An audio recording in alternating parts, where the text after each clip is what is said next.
Hello, hello. Yes, we've got two factions to go. As you guys have been enjoying this series, what we've been waiting for now, May, for obviously the beta to begin for Godforge. And we're going to be starting off today with AARU. It's going to be the finale almost of all of the factions. And then hopefully this weekend you will get the last faction, which is Avalon. And the reason why I'm doing it this way is pretty simple. We've been told the rest of the hero kits should be out on the website coming, I think, next week or the next coming weeks. So I will be obviously covering all the new hero kits, all the updates on that as well. So be prepared for that. So smash like, comment, and subscribe. Let's get into today's video. And if you do just want to join a pantheon like mine, I'm in Camp Half-Blood. There's myself. There is the good old creator Adventures of Adam, and we've got honestly loads of other content creators. You can just come in, check us out, and we've got a bunch of different types of pantheons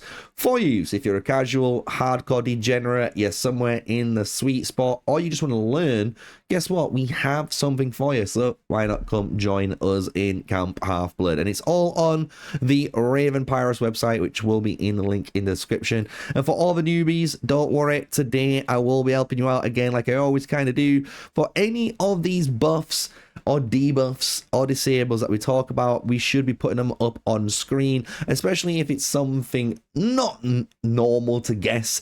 Everyone can guess an attack up or a defense down what this means, right? But maybe what Arcane Aegis is, or what actually block debuffs really does, or intercept, radiant, precision, all of these types of things.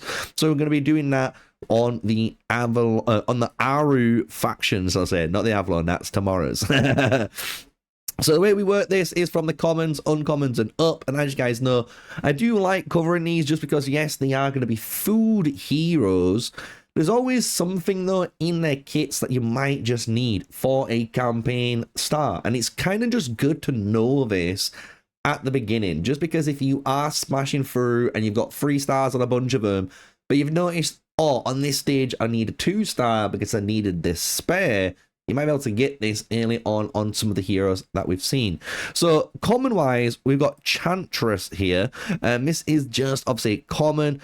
Attacks one enemy, 107% attack, divinity 5% on this hero increase, which is okay, but increase divinity of all allies on the ultimate, 25% chance to remove sleep. So it's absolutely crazy to get there, but hey, if you need to remove a sleep, we can remove one, right? So not too shabby on that regard, but it's just a common. Jackal, though, is one that you can be pairing up with technically the Hound of Duat, or potentially Anubis, if they maintained that kind of synergy between them. He's okay, he's nothing insane, but he does have the ability to attack 3 times on the target, and if the target's under a speed down, you decrease their turn meter by 5%.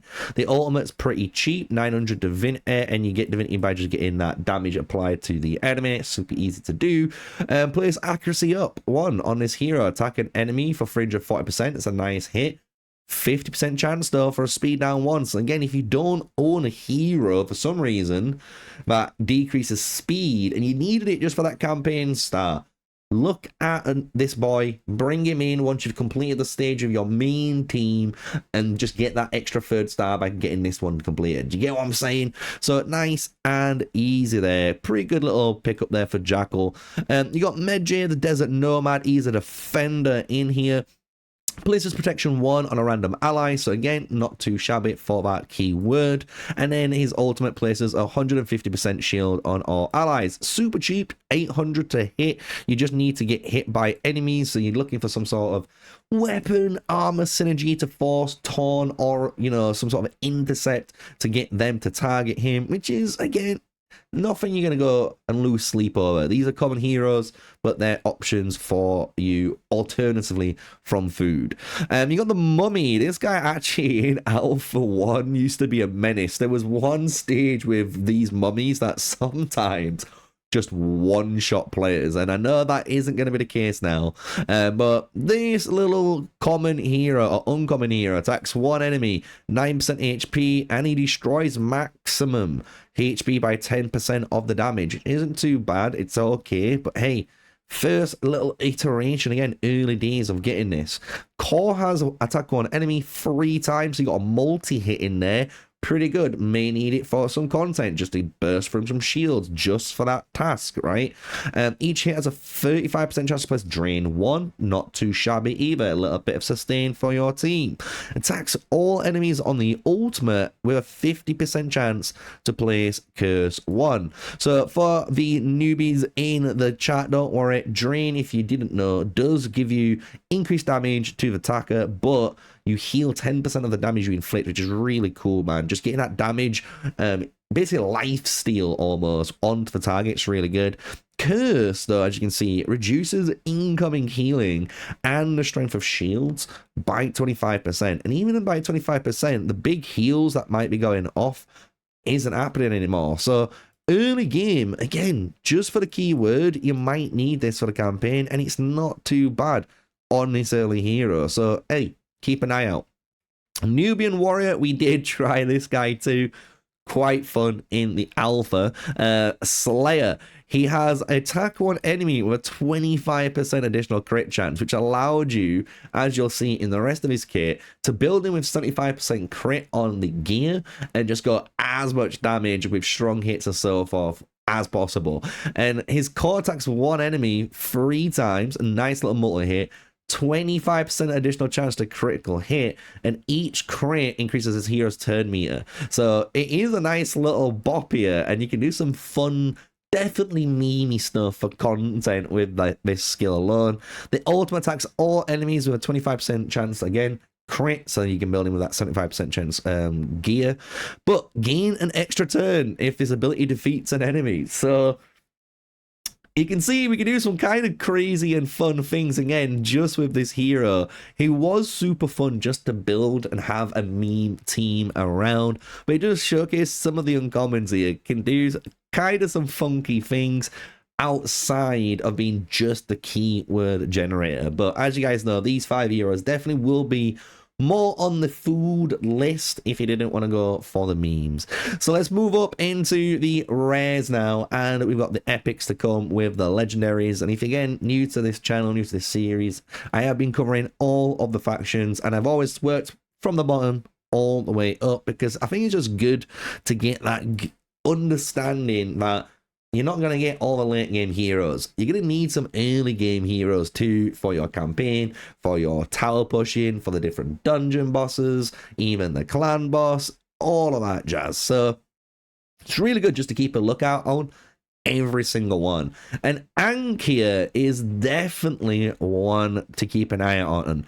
Ankanamoon, I want to say, and I can't pronounce her. I've got a bad throat, as you can probably tell, so I do apologize, guys. She says she's an invoker, and she's a really good invoker.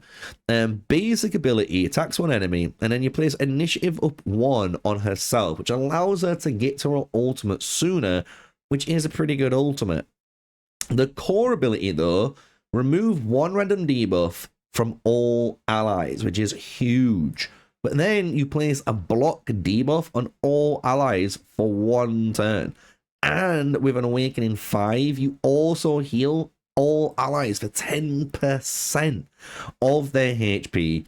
And if at least 1 debuff is removed from your team, you increase the heal by 25%. So it's honestly a really good core skill here. Definitely even, I think, buffed from the alpha. So really good rare already. Stopping you from getting debuffed from dungeons, also remove them for you, and healing all in one skill.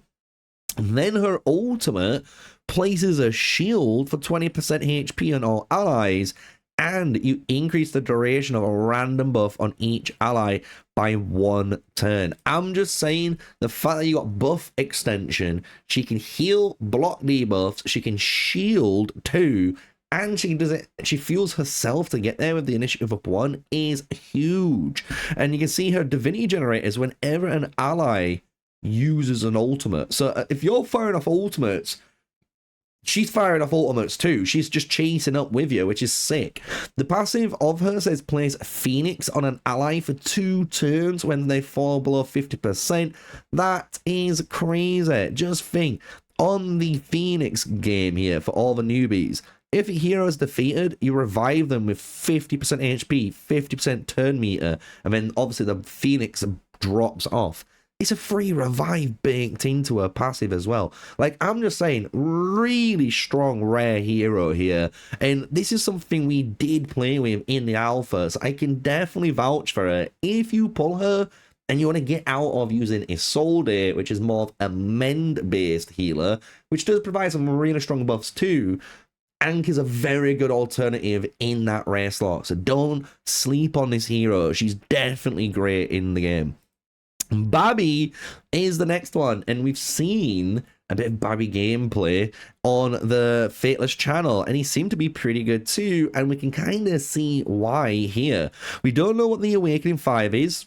It's a shame, and obviously, as you guys should know, rare heroes only get 1 Awakening, epics get 2, legendary get 3 Awakenings. It's a way the Fateless team have made a judgment call on how power is being progressed from rarity, which is fair enough, and I like it myself. The basic though for Babby, attacks one enemy 2 times, 110% attack, pretty okay, but each hit has a 15% chance to place Despair on a target, and that alone is very powerful. Despair was one of the coolest abilities in the game. Many people tried it with an Anubis and Aphrodite combo, just so you can kind of get more joint attacks in for the basic Anubis, which if he kills an enemy, basically places Despair too. And the Despair lock, as we nicknamed it, is a very powerful control team. This prevents buffs or positive effects being placed onto the target that has Despair. But if the enemy don't do anything like that and they just basically pass turns, because maybe you actually despaired the 2 heroes that were buffing the teams and it's only DPS now, guess what? They skip their turn. It is just such a good disable, honestly. It really does create a tempo swing in your favor. So really good basic already. Core attacks all enemies 210% with resistance down 1 and hex 1. And if you've not seen hex 1 in my other videos, you should guess it if you have. Allies receive 5% of the damage inflicted. So it allows you to basically, if you're a single target team, you can place hex on someone, burst that guy down, but as you're bursting him down, a little bit of the damage, like shrapnel, is hitting that team and kind of bring them down slowly with AoE. So it's a nice little bit of chip damage. Obviously, it's only Hex 1. Obviously, Hex 2 is really good, 10%, and you can feel that for those teams. It does help you push through different styles of content. Resistance down 1, fantastic too. Just stopping them from resisting buffs or debuffs, should I say, from you or crowd control in the disabled category, so making your lives a little bit easier in that department. So different play style to what we've seen so far, but I like this play style too, a more of a control version of it. Ultimate does attack all enemies, and again, very powerful one here, 35% chance to banish each target for 1 turn. So if you basically kill them and you're able to place this banish on, you're going to stop them from getting revived, basically, for one instance. So enemies defeated with this debuff cannot be revived while this is on. When a revive occurs, the duration of this debuff is reduced. So you got to think, if I kill you with the banish debuff on, you're going to have to take 2 revives in order to get that person up, not just 1. And you got to think there is different heroes in the game that we've seen that can actually extend them and make that banish go to 2 turns and 3 turns, and that becomes a little bit brutal if you're a team that is reliant on reviving. So really do like this. You got passive, enemies under banish receive 20% increase in damage. So I like this as well, because you can basically hit the enemy team with this AoE, place banish onto them all. Because they've got banish on them now, you're doing 20% increased damage with Babby. Try and AoE them again with the Baboon's Call, or just single target that guy down. And when he's dead, bro, that banish is going to pay off for your team. So I can see why we saw him in PvP. Definitely looks pretty good for a little PvP team. And even in just content. He'll be okay to start off with campaigns, but I bet there is better rares that you would want to replace him with that just do raw damage, for example. Now we've got Nefertiti. Unfortunately, we don't have any information on her. You can see Matron Smite, Soul Offering, Divine Triad, and Living Goddess. But this is one of the heroes you got to take note of. Hopefully, we're going to cover her when the kit comes online very soon, when they update the website, which they did announce on the videos too recently, which is really, really cool. Nitochris, this is a disruptor. Really cool little hero too. Attacks one enemy, chance to steal a random buff. And I like this because this is an ability that you see on Pandora. And it's a very strong ability just to steal a random buff. If someone spent a turn just to put everyone with an attack up 2, you attack that one target who needed it and you steal it with a 75% chance, they're going to feel very upset with you that they're not going to be able to burst you down with like their Ares, for example, right? The core is attacks one enemy 300%, 75% chance to transfer all debuffs from this hero to the target. And I like that one too. That's a pretty cool one. Let's see what the ultimate does, because hopefully the ultimate synergizes with it. Transfer one random debuff from all allies to this hero, then attack all enemies. Increase this hero's turn meter by 10% for each debuff transferred to this hero. You also, with Awakening 5, heal 10% of this hero's HP for each debuff transferred. So basically, she is... I actually really like this hero. I can imagine her in dungeons being a really clever way to counter a lot of like Fafnir, who places a lot of blaze, a lot of just debuffs on your team, and you can use this hero to press the ultimate, get all, hopefully try and transfer as many of these as you can to your team, and then when you're able to, press the core ability, transfer them all to the enemy. Obviously on bosses this might not work, but what it should do still is remove those debuffs from you, and it might not apply them to the boss, but that's okay. It's the fact that you've just basically full team cleansed your team from debuffs. That is a really clever little kit there, and I think this is again another rare hero you want to be an out for. She's an internal rare as well for the disruptive role. Makes sense, definitely makes sense.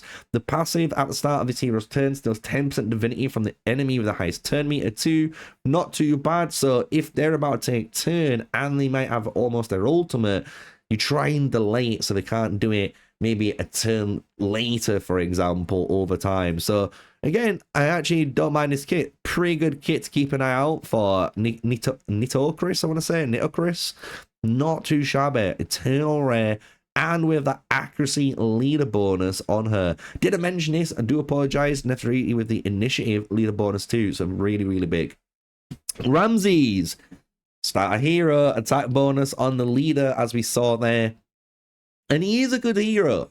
Out of the 3 starter heroes, many people will tell you, and I agree with them, this is the faster out of the 3 for wave clearing farm. So if you want to go onto a campaign stage, for example, or somewhere similar, and just wave clear after wave clear and farm, he was one of those heroes that was really good at doing it. And it's all because of the way the core and ultimates work with each other, which you'll see as at the moment. But he is an acid-based user. So as we've seen, Guan Yu, Drain, Lady Shock, Bleed, Ramses is acid. So you can choose one of the 3 different schools, if you want to say, of debuffs and go with it in your team. Do you want a bit of sustain? Go Guan Yu. Do you want to bleed the team over time? Go for, obviously, Lady Shock. If you want acid, acid's a very powerful one. It disables armor sets, and it deals 5% of the maximum HP of that hero at the start of that hero's turn. If they've got shields or barriers, this is doubled, so it obviously helps you burst through that.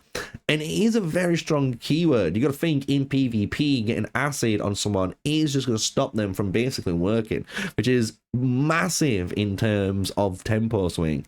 His basic attacks one enemy, 320%, big hit, but 35% chance to place acid on that target for 2 turns. It normally does get applied most of the time, so it does feel nice to use this on single target shot you might have missed from the core.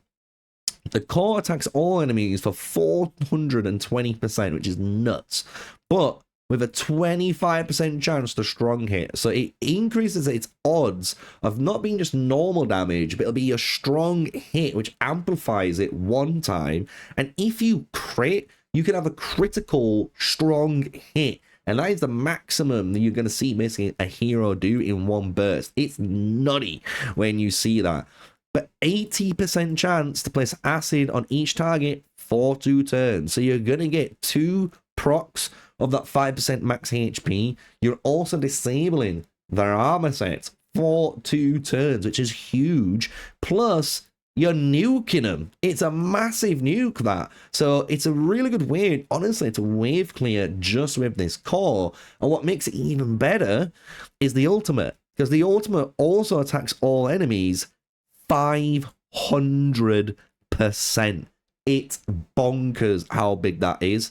But if an enemy is defeated, you increase the turn meter of Ramses by 30%, and the creme of the la creme, and why makes him the faster hero out of the 3 starters, is because on his Awakening 5, if an enemy is also defeated, you reduce your core cooldown by 1 turn. So when you book this, what tends to happen is you're able to core ultimate and tend to either core again or you basic into core, and it's super quick how fast this just melts people. And you should be able to just clear wave 1, clear wave 2, clear wave 3. That's like that, how simple it is with this hero. So definitely one to keep an eye out for. He has also 20% increased damage to enemies under acid. This is a good little early game imprint for acid based teams. So if you just have a bunch of Ramses, a bunch of weapons, no good imprints, but you're running an acid team, just put him on. Put this on your team. It's not going to be there all day. It's helping you early game until you find something better that fits that hero much, much better. And then you just replace it, because that's kind of the beauty of that imprint system. It allows you to experiment, lets you empower your heroes in ways you didn't think, and just build compositions that you didn't imagine you could build. So really, really cool. 20% attack in all battles, just to confirm it there for you guys. So Ramses, definitely a really good alpha hero in all of the waves. I've tried him in one of the starters and he did fantastic, and yeah, can't fault him. The last rare, and another really good rare from Alpha, Tutankhamun. Holy smokes, he was a badass for similar reasons. Basic, attack 1 enemy 2 times with a 30% chance to place acid on the target for 1 turn. Synergizes really well with your Ramses. But if the target is under curse, you will place acid for 2 turns. So you're wondering, wait, okay then, I get that, but where is my curse coming from? His passive reads, attacks have a 100% chance to place curse. So if you need curse for a campaign start, you bring Tutankhamun in, because every single skill you read here always applies Curse 1. And as we saw before, guys, Curse 1 is reducing the healing and shielding basically by 25% on the enemy team, which is super sick, because you're able to get this off and then obviously have acid for 2 turns super quickly with this hero.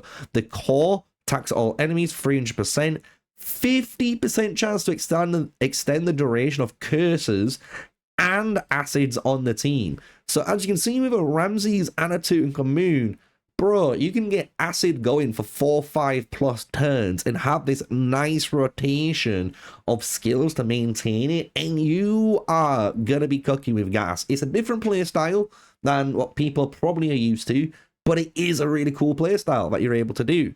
And the core also on Awakening Fire has a 50% chance to place acid on all targets under the curse as well for 1 turn. So just really going all in on the acid. You can imagine with the Ramses imprint, you're going to be cooking with gas as well. Ultimate, though, really does finish the synergy for this team. Attacks one enemy 125%, though, 3 times. So you really do nuke down that target. But 70% chance to place Drain 1. So we get a bit of sustain now on our team if we target that team, hero for 2 turns. But the second chance also has a chance to place Vulnerable on the target for 2 turns. And Vulnerable is really important because that's increasing the actual damage of our acid we're doing now by 20%. And it's not major, but it technically adds up over time. And that's what acid is all about, dealing damage over time. So it is quite nice that you're able to have that. And the fact you're extending, you know, acids, and you can play this cleanly with your Ramses early game and get a lot of acid synergy. He is one of the go-to rares for those style of teams.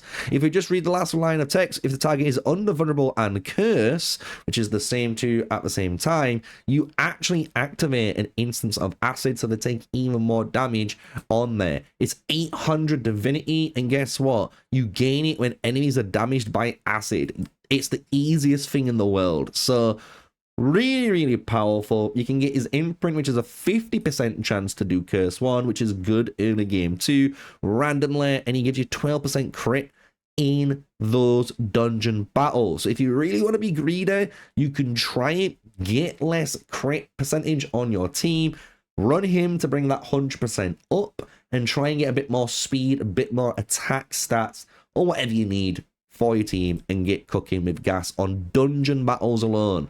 But definitely really good rare to keep an eye out for, and you can see like there is some good rares in the game. It's kind of nuts. Moving on to the epics though, and then obviously the legendaries. The epics, I actually had a lot of time testing in alpha, so I can actually tell you how good a lot of these were from my own opinion when playing them. So Bastet, Daughter of the Sun, she is the Blaze kind of epic glue you honestly want in the team. If your plan is to try the Blaze keyword, you want a Bastet.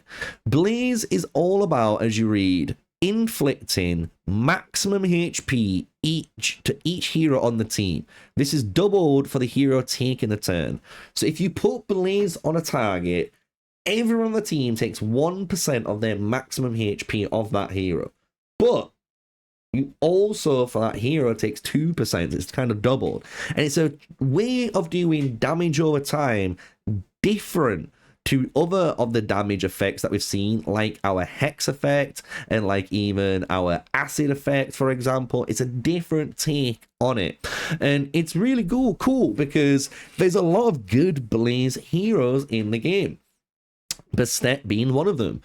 Attacks one enemy 3 times, so you got a multi-hit on that basic. If you get any joint attacks, retaliation, you name it, you can actually melt down people just with the basic. It's kind of disgusting. You also have, if the target is under Blaze, a 50% chance to increase the duration of the Blaze, but you also heal this hero of 100% of your attack value. So she has self-sustain baked into the basic, and she extends your Blaze buffs is what you want to do. So really good little basic here. And again, if you can get retaliation, you can get joint attacks in, it makes this hero kind of go a bit crazy with that Blaze mechanic. The core is attacks all enemies for 400%, 75% chance though to place resistance down 1 on each target for 2 turns. This is meaning you're going to have an easier chance to place Blaze onto the targets. Resistance down 1 is only a 20% reduction in stat, so it's nothing crazy, but it's still something. She has the Ra synergy also. If she is on the team with a Ra, the increase in damage is inflicted by 25%, and you place a resistance down 2 instead. And the thing is that you're gonna see soon, Ra is kind of one of those heroes, if you can, in a 5-man team, especially even in a 4-man team. If you can go Bastet, Ra, with something like an Isis and Horus, full kind of Egyptian Blaze-based team, you kind of cook with gas. We saw that in the alpha with these legendaries and epic compositions that you can do. You can also change it a little bit. You can put stuff like Brynhild in, which sounds weird, but she does apply Blaze in her kit too. So kind of cool that you can do things like that. But that's the core. Moving on to the ultimate, attacks all enemies, 440%, 75% chance to place Blaze 2. So as you've guessed it from Blaze 1, this is just going up. So it's 2% now of the maximum HP, and on that main target, it's doubled, so it's 4%. Again, nice bit of damage over time for them. If you got Awakening 3 though, this hero and Ra's divinity is increased by 50 for each blazed plate. So if you can get a full team blaze, that's 200 or 250 divinity gained instantly from this. And that's for both heroes if you run them on the same team. If not, it's still just for her, and that's good. It's still good for the ultimate, right? Getting to that ulti a bit more sooner.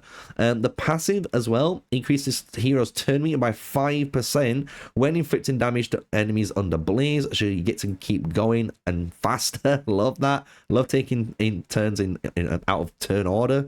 The awakening though, 5 increase the turn meter of all allies instead, and that's where you will see now the glue for Bastet is. If you have an Awakening 5 Bastet, what tended to happen was pretty simple. You used her to hit targets who already had Blaze on them from like a YDG or from a Ra as an example, and then try to heal, do big burst of damage on them from the basic, keep your hero up, and then go into this and this. Because if you're able to keep inflicting damage to enemies under Blaze from your enemy, from your team placing that Blaze buff on first, you're allowing your team to keep going sooner and sooner and sooner. And it was a really cool little like Blaze turn strat where you was able to just, you'd see you slowly creep up and always overtake at least like 2 of the enemy's team, because they just wasn't expecting how much this kind of goes off. So really good hero Bastet, honestly. First epic on there. I played a ton of Bastet, and honestly, you'll be surprised on how much damage output you can do with this hero. She is a very good support styled like Blaze gluer, if you want to say. Just before we end on her, you did see she also has the attack lead bonus. It is a 24% in dungeon battles. So it's okay, we'll probably find something else, but as epics or legendaries, because I think when you're in these categories, you want better buffs, but with rares, you can kind of get away with a little bit lower if you don't have access to the buff you need. Cleopatra coming at you, as you guys know, Invoker, Internal. She is definitely looking very good. Core, basic, and armor, all relevant. Attacks one enemy 2 times based off your speed stat, by the way, with attack, which is nuts. But each hit increases the turn meter of all allies by 3%. So you're going to think that's a 6% increase in turn meter. If you can get joint attacks in, this is going to make your team go faster, allowing them to take turns out of order from your enemies, which is like stealing their turns, basically. Woy. The core then heals 1500% of your speed stat on all allies, and what's really cool is restores 10% of destroyed max HP. And this is one of the heroes that I've been looking for, waiting for, and we can see here she is, because many people were strung up thinking if they didn't get a MrSneakyy, they're going to be messed up, because we have seen from some of the dungeons they like to destroy maximum HP, and MrSneakyy would be the #1 candidate for that role.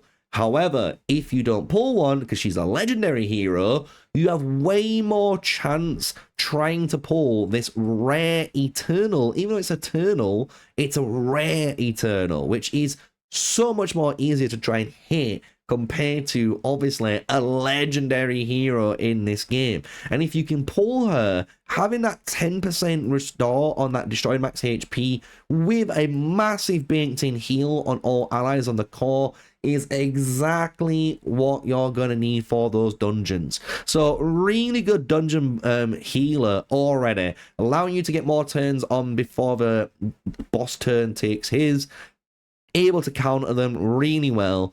Ultimate revives one ally with 30% HP and turn meter, and then you attack all enemies with those same stats. You also place a resistance up to on all allies. Really powerful buff for your team.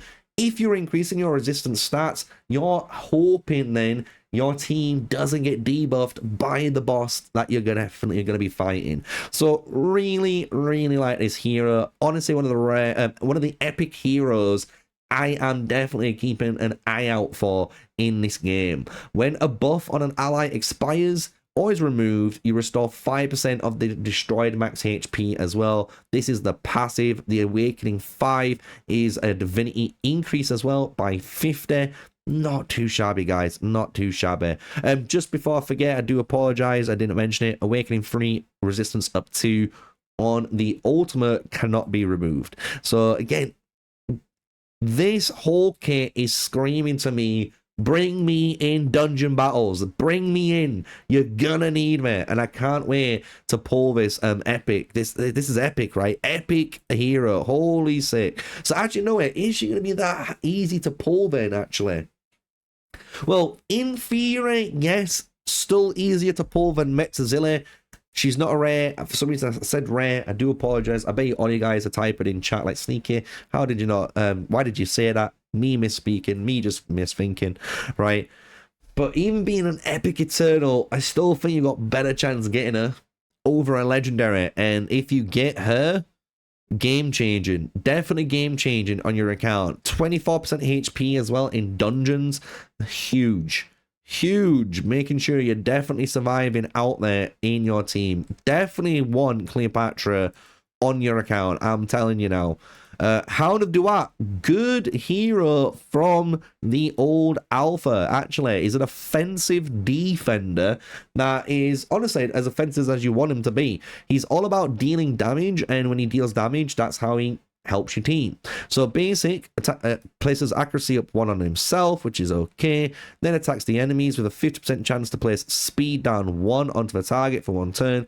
So a bit more better odds for early game speed down. It's okay. But it's the core where we use him.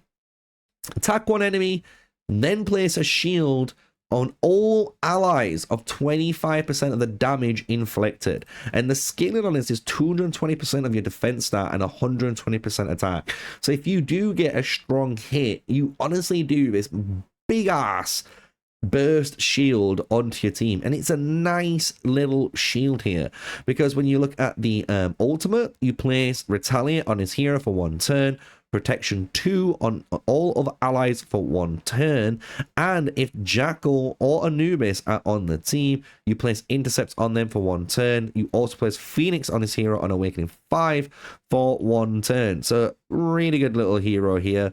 The core on the extra is kind of says Jackal Anubis on the team, 25% chance to refresh this cooldown on this ability. That is a very powerful effect. What I realized is if you try to run Jackal and Anubis with Hound Duat, it's not worth it. You might as well just run Anubis with the Hound of Duat. If you're going to do that, this combo does work pretty well. It does give you that chance of maybe getting a core into a core for the Hound of Duat. But again, only 25% of the time that's happening, and you need Anubis. But if you pull him for Godforge quests, hey, the Hound might be someone that you're going to be looking out for.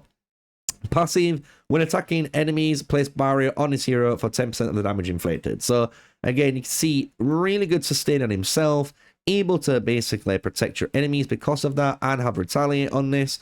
Then also places a shield on all allies that deals damage. He's a very simple hero in all essence, but he's a really good defender that just deals damage, and because he deals damage, places a shield.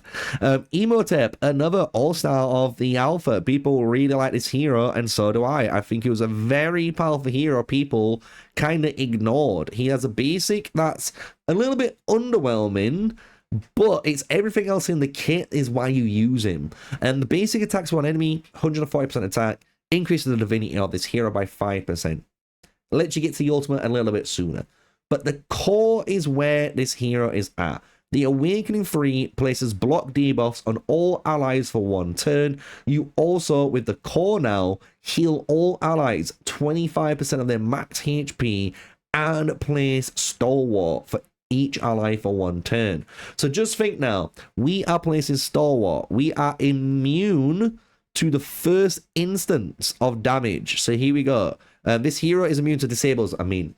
Stalwart. I'm getting Stalwart and Ward mixed up. That's why we have this up. Stalwart, you are immune to the first disable. So if someone tries to freeze you, someone tries to petrify you, shade you, any of these pink ones here, it's not gonna happen.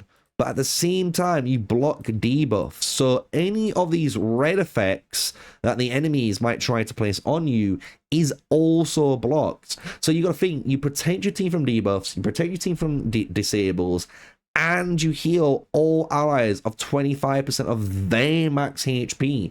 So if your team have way better gear and they've got super high HP, it's scaling with them. It's not based on this hero, which is honestly really good when you start to get into using Emotep.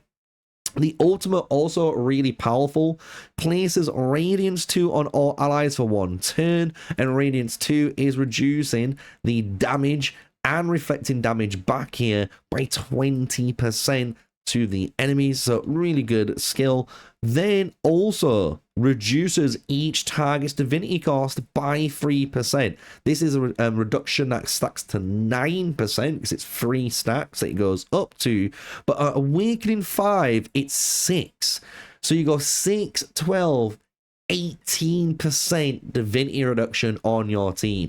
That just means you are honestly firing your ultimates off way sooner than most people expect. And that is for an Awakening 5 on an epic hero. Super powerful, if you ask me. The passive also really good passive. At the start of each turn, places the ward on all ally and on the ally with the lowest HP for 2 turns. That's why I got it mixed up earlier, because I knew he placed it. I thought it was here. I do apologize. But I knew he did it. So the fact that you block an instance of damage with ward on someone who needs it, the fact that you can then heal them, protect them from disables, protect them from debuffs on the core is insane. And then you're able to reduce damage and reflect damage back, and at the same time reduce their divinity costs. Really good, underrated epic hero. Honestly, if you've not used this guy in alpha, you missed out. But if you pull him in this game, in beta, in the early access, guys, I'm telling you, try him out. You will not be honestly hating on him. He's such a good wisdom hero. It's kind of disgusting. Now, Osiris was a weird one. He was a good epic, but at the same time, kind of got outshone really easily by other epics. And that's kind of, you know, it's all down to what you kind of want to bring to the table. The thing with Osiris, when we read him, you're going to notice one thing which is kind of scary about this hero, is he actually does deal a lot of damage when you try him out with a damage build. But what he brings to the table is something that you may need more consistently over a Guan Yu. So if you run Guan Yu, this guy is more of a single target version of Guan Yu, but kind of on steroids. So you attack one enemy, 9% HP scaling of your HP, right? But 50% chance to place drain 2 on that target for 2 turns. So just think now, anytime you attack that hero, receives 20% increased damage, and you heal 20% of that damage inflicted. So if you basic with Osiris, everyone on your team now can self-sustain off that enemy when this lands. The core also attacks one enemy for 12% of your HP. Massive hit, guys.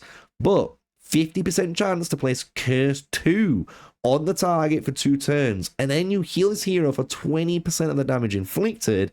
And on the Awakening 3, you place Phoenix on himself for 2 turns. So you keep himself up so he doesn't die, so you can kind of get some basics off, get the ultimate off later down the road. Just to remind you, Curse 2 now is a reduction of 50% healing and shields incoming on the enemy team. That is crippling for PvP and just in wave-based content for campaign pushing. I'm telling you, you'll be surprised at how well you can push campaign. Ultimate, 750 divinity cost, super cheap, right? Attack one enemy for 13% of your HP, but then if the target is aligned with order, you place a barrier on yourself equal to 50% of the damage. Otherwise, if they're chaos, you destroy 10%, you destroy their max HP, 10% of your damage dealt. Bro, you could nuke someone and absolutely rinse their max HP, and that's what makes him really good. It allows you to actually push through those wave on like campaign bosses where you're like fighting like a, let's just say like a Pangu, and you can't kill him because he's got too much HP, and you'd be surprised by bringing this guy in, hitting the drain onto the enemy, giving you that massive self-sustain when you're dealing damage, helping your invoker out when they need to heal as well and have that cooldown, right? You're then destroying that max HP, and then you just burst through them, dude. It's actually a really good little epic hero kit. I think it was really underrated in the tower push of the alpha, but it's because that's just the alpha, right? It wasn't really built for this guy. Your Awakening 5 also heals this hero to full HP if the enemy is defeated. So if you kill someone with this, you get a full HP. Like, he's a really little good damage dealing brawler, and that's what people don't understand with him. Even though these stats, 9% HP, 12% HP, and 13% HP, doesn't sound like much, when you combine it with this little bit of attack stat that you naturally will have, you will realize like this guy can take a good hit or 5, and at the same time he can dish out a good ton of damage too, and that's kind of what you want with these type of bruisers.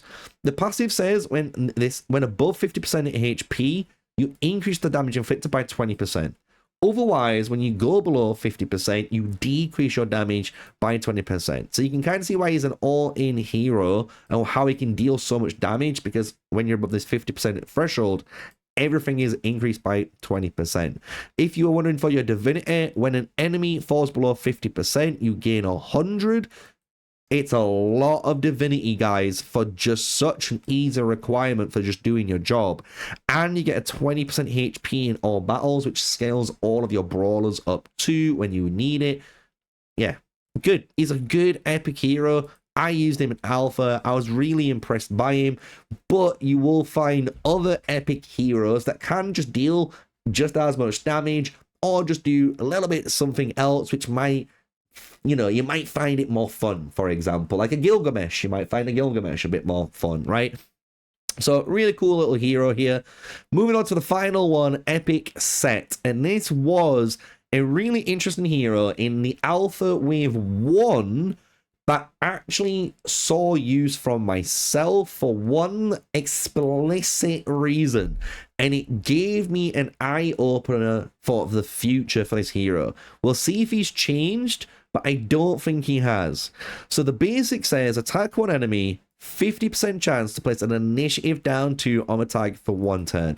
This is huge. It doesn't seem like much, but when you place an initiative down 2 on like an Isis or onto the Shamash or onto a Heimdall, slowing down their ability to pop their shield, pop the revive, is massive, because it allows you to potentially kill them and basically buy the time to kill them so they don't actually do this from just a basic. And I realized that when I was testing him out in Alpha Wave 1, because I needed a hero to answer something, and that was ISIS, because his core ability was so good at handling this. It attacks one enemy for 290%, but you have a 50% chance to steal a random buff. You decrease the cooldown of this ability by 1 turn if a buff isn't stolen. But on Awakening 3, you have a chance to steal 2 random buffs. And this was super key. And I can imagine again, in bosses, dungeon bosses, we've been told there's some very key buffs the enemy's boss has, and we need to deal with them in some ways.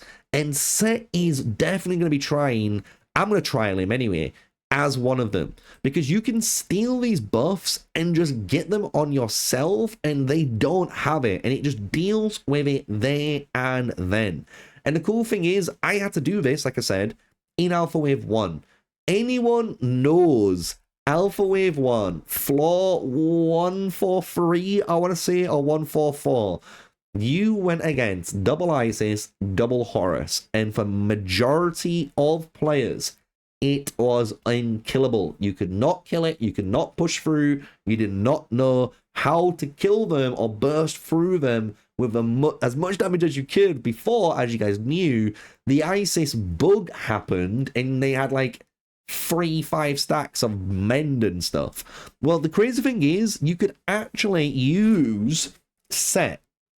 And what you did were, you basically uses the Set core to steal the buffs, and then everyone targets that guy and kills them. And you can repeat the process really easily with this hero. And he is a really good, like, utility-based hero.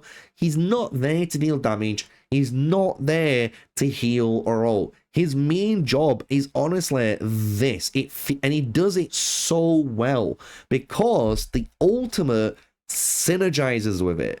The ultimate attacks all enemies with a 50% chance to place despair. So just think, if you despair the targets, they're not getting positive effects and basic positive buffs, and when they do, you should have bought yourself the turn cooldowns, as you've guessed it, to hit your core again and steal any buffs that they've got. It is a very underrated kit from Alpha. I am telling you, very underrated, and it's going to be only used, again, niche scenarios, but he's going to be really good in those niche scenarios. And I'm telling you, I'm going to try him out in certain bosses and see how well he can deal with them. He also, just to finish it off with the ultimate, 75% chance for an accuracy down 2 on the target for turn. Boys, imagine that on the boss too. Bro, he ain't going to hit you with anything. Any blaze, any bleed effects, any D downs, any attack downs. You got that covered. The Awakening 5 also increases the cooldown of the core ability of a random enemy by 1 turn. So if someone's just got their core and it's on a 4-turn cooldown, it goes down to a 3, it might go back up to a 4. It's just, yeah, really good kit. It just wasn't in the tower for Alpha, it wasn't needed. But in this beta experience, where the devs have said, we need you to push campaign, we need you to kind of fight these dungeon bosses for us, he might be there. That's where we're going to see him, and he's going to shine so bright like a fucking diamond, I'm telling you, when you try him out. So, underrated, really cool little disruptor. Keep an eye out on him. Now, final 5. And we all know all of these heroes. We actually got to play with every single one of these in Alpha, and I will tell you what I think about them, because all of them are pretty good heroes. Some way better than others, but some are made for specific teams, right? Anubis, insanely powerful. Absolutely insane. Anubis is this one hero that, yes, I will read his entire kit, but it doesn't matter. Because the only reason you play Anubis, and I mean this, is because of this basic ability. This basic ability is a play style and a control style in itself. And if you want to build an Anubis, you should build your team to maximize this ability on its own. You attack one enemy 2 times for 6% of your HP and 60% of the attack. However, If the enemy is defeated, this is at level 1. 75% chance to place despair for 1 turn on all enemies, which means you literally force the entire team potentially to skip their turn. However, on Awakening 3, if the enemy is defeated, this also steals 20% divinity from all enemies, which allows you to hit your ultimate too. This skill alone is busted, dude. When you have a brawler with a mass amount of HP, which you'll realize this guy needs with a bit of crit, and if you can just tune in a tiny amount, you only needed a tiny amount of accuracy in his kit, boys, when you went basic into a basic into a basic, we call it the despair lock of Godforge, because that's what happens. Your enemy team that you're facing goes into despair. They can't act, they can't do anything, because you literally force all of them to skip their turn. You can target one guy, kill him, and guess what? Reapply the buff. Kill that guy, reapply the buff. Kill that guy, reapply the buff. It is a very powerful playstyle that many people did try out and saw the potential of it. So honestly, this skill alone, do not sleep on. Embalming Blaster. Corrupt initiative down 2 on the core. This attacks all enemies with a 75% chance to place both of those buffs for 2 turns. If you defeat an enemy, you can decrease the cooldown of this ability by 1 turn. And again, 2 really good abilities, right? Initiative down, stopping them from getting to their ultimates with the corrupt now. So this hero steals any buffs on them. So if this guy puts corrupt onto you, you try to attack up 2, nah. My Anubis has an attack up 2. And the cool thing is we can despair lock your team. And if we despair lock your team, and for argument's sake the Invoker survives and we can go into this core ability, well, you get paid off anyway. And if you're wondering how the hell can you do this, all you gotta do, guys, is literally press this core and get an Aphrodite, get a Hippolyta, and randomly get the Anubis and join an attack. That's all you need. Even retaliate, you can do this through. Retaliating onto a target is disgusting with an Anubis, man. It is disgusting. They will hate you for having retaliated Anubis. I'm telling you. The ultimate attacks all enemies, 17% of your HP, nuking as a brawler. If this hero is below 50%, you heal yourself 30% of the damage, so you self-sustain. However, if you're above 50%, you place a barrier on yourself for 30% of the damage dealt. So again, self-sustain, but you don't need the heal. You get a barrier and kind of let the Invoker top you up and make their job a bit easier. You'll be surprised, Tomb Watcher is a big nuke on this hero. When we go on to his passive, this does look like it might have changed. I personally can't remember what the Awakening 5 passive was. I do apologize. But when a hero is defeated, you increase his turn meter by 20% on Anubis. On Awakening 5, if the hero is an enemy, place banish for 1 turn. If an ally dies, you get 200 divinity. So this is pretty cool. With the scales, it works on both sides if you've guessed it. So if your team dies, you get 20%. If the enemy team dies, you get 20%. Really, really cool ability. Just lets you get off more basics. Again, basic. I can't remind how much you want to basic. Leader bonus, by the way, 30% HP in all battles. Brawler City, yes please. So I actually rated Anubis, as many people know, and I think he is one of, if not the #1 brawler that I got to play with from Alpha. I just think he outshone everyone. I don't care that Hercules has an AoE basic. Cool. I can find that on other heroes. But having someone with a basic that can just stop an entire team from playing, yeah, It's just it's just built different. Horus is one that's gonna probably upset you guys, but I actually didn't enjoy this hero. He is good, but I feel like to really make him really good, Isis is the requirement. He attacks one enemy with the basic with a 50% chance to place taunt on the target for 1 turn. You also heal 70% of your defense on yourself, so you get a bit of self-sustain. The Awakening 5 also says retaliates with the basic ability when the enemy attacks this hero, and that is where it was kind of disgusting. So anytime you taunt a target, you basically retaliated with this skill, and it kept healing. So you infinitely kept sustaining while dealing a good amount of damage with the Horus. The issue is, without the Isis though, you don't get the big benefit out of it, because Isis on the team, she gets healed from him, and what you'll notice with the Isis, she can actually revive the Horus really well with some extra buffs. So it is one of those things with both of them on the team. You'll notice the buffs you get is actually disgusting. On his own, he's okay, but I wasn't too, you know, crazy about him. The core says attack one enemy. 75% chance though to place speed down 2, blunt 2 on all enemies though. So an AoE speed down 2, blunt 2. So you're reducing their speed, and as a blunt mechanic, you're reducing their strong hit chance and strong hit damage for their team. Pretty good to counter if you're going against someone who is countering your team. He is an Eternal, so he doesn't care himself, but hey, your team may.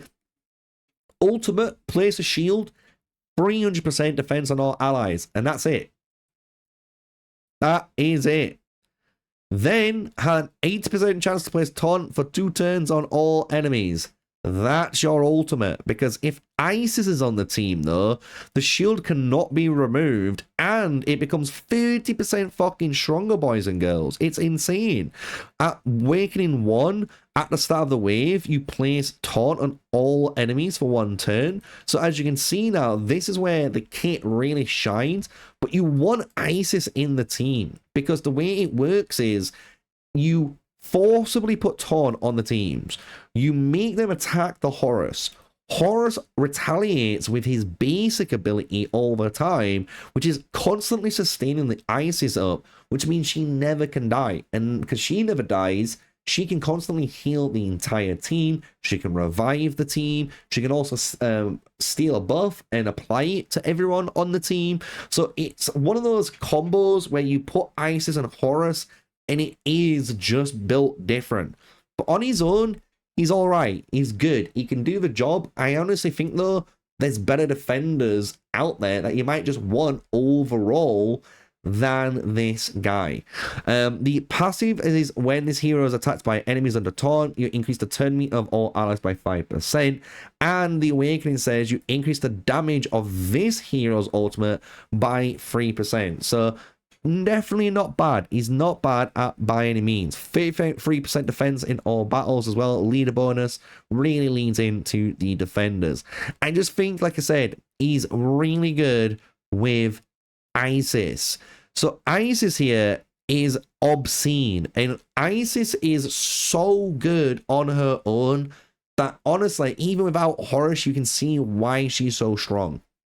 With Horus, it goes to the next level. She has a basic, attacks one enemy for 160%, 35% chance to steal a random buff from that enemy, and then spread it to a random, spread one random buff on this hero to all allies. This is a headache, because you're able to place mend, you're able to place defense up, you're able to do all sorts of stuff. And the thing is, if you need to, she can just start hitting all these different buffs on your team all the time, and it gets disgusting, because when you get the Awakening 1, the steal buff ignores resistance, meaning you are only rolling that 35% chance. That's it. There's nothing to counter this. It's just happening if you hit the hit. It's disgusting, guys, and you'll realize why. Because the core now places the shield 20% on all allies. Fantastic shielding. Defense up 2 on all allies for 3 turns. You get a defense up, which synergizes with the shield. Oh, yes, please. And then you get an extra turn on top of that. And then with Awakening 3, you get Mend on all allies for 3 turns. So this skill places a 20% HP shield on all allies, defense up 2 on all allies for 3 turns, and a Mend on all allies for 3 turns, and grants herself an extra turn, so then she can attack some poor old soul and either steal a buff if she can, and if she doesn't, it's all good, because she can increase the Mend potential on all of her allies, because she can do that. It's such a disgusting combo. Then the ultimate, revive all allies 50% HP, 50% turn meter, and with Awakening 5, after reviving, place Immortal on the allies for 2 turns. So even when you save your team and you think, oh no, they're gonna die, they're not. Because Immortal prevents the hero from being defeated. It will keep them on 1 HP and reduce this. So you literally get 2 opportunities to basically take a hit and get your team to go off again. It's crazy, man, how much she does. And the thing is, with Horus in the team, if he is revived, you get Radiance too. That is the only synergy with Horus in her kit. And you can see why Horus as a hero really depends on her more. Because if Horus is on the team, he's able to keep her alive. And because she's alive, she's able to do all of this crazy shit. And honestly, all of this crazy shit you're seeing is what carries the team. It's nuts. The passive, by the way, just to finish it off, to add a bit of sprinkles to your chocolate sundae you've just had here, boys. At the start of hero's turn, remove all debuffs and disables from an ally with the lowest HP and then heal them of 10% of this hero's max HP. So if you've not guessed it, as you build a Isis, max HP only, every single piece of gear, every single substat needs to be HP percent, HP percent. Your gear set, increase healing, HP increase. That's literally all you need. Because even this alone can just pop heal a teammate and save them from debuffs and disables. Like, why, man. And if you guys are wondering why she's good, gain 30 divinity when placing a buff on an ally. 70 resistance on all battles. One of the most complete invokers in the entire game. And as many people will tell you, one of the best invokers of the alpha experience. She is fantastic. If you picked her, you're in definite safe hands. I can promise you that. Ra is on the opposite end of the spectrum, and he kind of finishes what we were talking about earlier on with Bastet and what I mentioned in the legendary category. He is the guy that needs Blaze teams. He's the niche Blaze boy, but he is the poster boy for him. Your basic ability attacks one enemy with a 75% chance to increase the duration of a Blaze by 1 turn. Very similar to what Bastet's doing. But if the attack crits, you activate the Blaze effect. So you get a little bit of a damage extension too. The core ability attacks all enemies with 360% attack, and it scales off your accuracy, which is insane. Plus, then, 75% chance now to place Blaze 2 for 3 turns. If an enemy is defeated by this ability, you reduce its cooldown by 1 turn. And the Awakening 1 increases the critical damage by 3% for each Blaze 2 placed, and this stacks up to 15 times. This is the payoff, as you can guess it, for the Blaze teams. This is what actually made Ra and Blaze make sense. It was a very unique playstyle. Not everyone liked it, which is fair enough. Not everyone does. But it works, and it's a really crazy one when it does work. Being able to place this Blaze, doing chip damage over time, and then seeing a Ra stack up his critical damage all the way up to what, 45% increase, and he hits you and hits you hard. Fuck me, boys. Mind the language, but it's well deserved for this man. Fires of Creation is definitely the right term for it. The ultimate also attacks all enemies 3 times, which is nuts, but each hit has a 35% chance to defense down 2 and vulnerable to each target. So they take more damage and they take increased damage from your Blaze stacks now. And if an enemy is defeated with the Awakening free, the duration of the Blaze on all enemies is increased by 1 turn. What a poster boy. And this is literally the payoff for Blaze teams. Is one of the best ones for it. When Blaze on allies or enemies activates, expires, or removed, increase the damage of the next ultimate by 5%. That is the Eye of Ra passive, with a 50% chance to activate Blaze on any attack with the Awakening 5.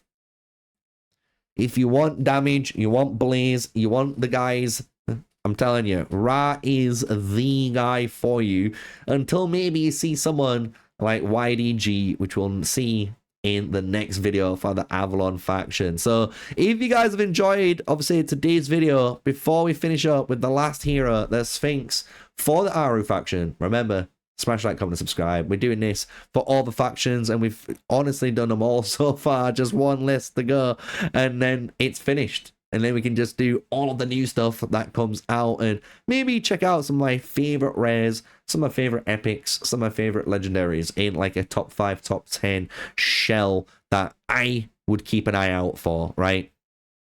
And one of them would be this hero. Sphinx is a invoker that can do it all, and I mean that. A defender, should I say? A defender that can do it all, and I mean that. Why do I mean that? She is a defender that can attack all enemies on the basic and place an attack down 2 with a 50% chance for 2 turns. That alone is huge. And what's really huge about this is you can place Retaliate, you can place whatever you want onto this hero, even joint attacks, and this is going off AoE, AoE, AoE, and it's a really funny AoE cleave that we found that you're able to do, especially if you just build her for pure defense, pure crit, and just nuke, nuke, nuke, nuke. You can actually do it. It's a fun build. However, the core, though, places resistance up 2 on this hero for 2 turns, then places vanish for 2 turns on all allies except this hero, forcing them to attack, then heal 100% defense on all allies, and then a 75% chance to place on an accuracy down 2 for 2 turns on all enemies. What's good though is the Awakening one places Immortal on themselves. So the whole purpose of this is to make your team stay safe, make everyone target you as the only person not under vanish, and if you die it's fine because you're going to have the Immortal anyway to keep you up. So it is a really fun way to protect your team, and you'll be surprised on how effective this is. The ultimate also attacks all enemies, 220% defense with 110% attack, then increase the divinity cost of each enemy by 5%, stacks up to 10 times, so that's a 50% increase on their divinity cost, so they have to get their 50% more. So just think, I'm on 1600, we gotta get to 2400 in order to do our ult. That's insane. Also destroys 5% target max HP, cannot destroy more than 50% of the target's max HP, and with the Awakening 5 you also reduce the divinity cost of each ally's ultimate ability by 5%. This is again stacking up to 10 times. This is a 50% decrease, and it fully restores destroyed HP. So honestly, even though we didn't have that content where this mattered, she's going to be needed for that dungeon. And at the same time, She is a fantastic AoE wave clear through basic. She's actually a really good defender, keeping your team alive through the core. She can also keep herself up through the immortality. And then her ultimate is just, again, really good utility that you can bring into your team for a variety of situations. The passive of this hero says if an ally under Vanish, you can reflect any debuff placed on them. So even if they're going to do an AoE attack down onto your team, for example, reflect it back, don't worry about it. And on the Awakening 3, when an ally reflects the debuff, you increase their resistance by 10 and it stacks up to 200 points, which stacks across waves. Thumbs up. What else would you want, right? Absolutely nutty hero. I'm telling you, using her was so surprising. I didn't think she was going to be good in alpha, and people like, bro, you've got Sphinx. Just use this Sphinx and watch this girl laser beam this team. And does she laser beam? Oh, yes. It felt like Superman just disintegrating waves at times.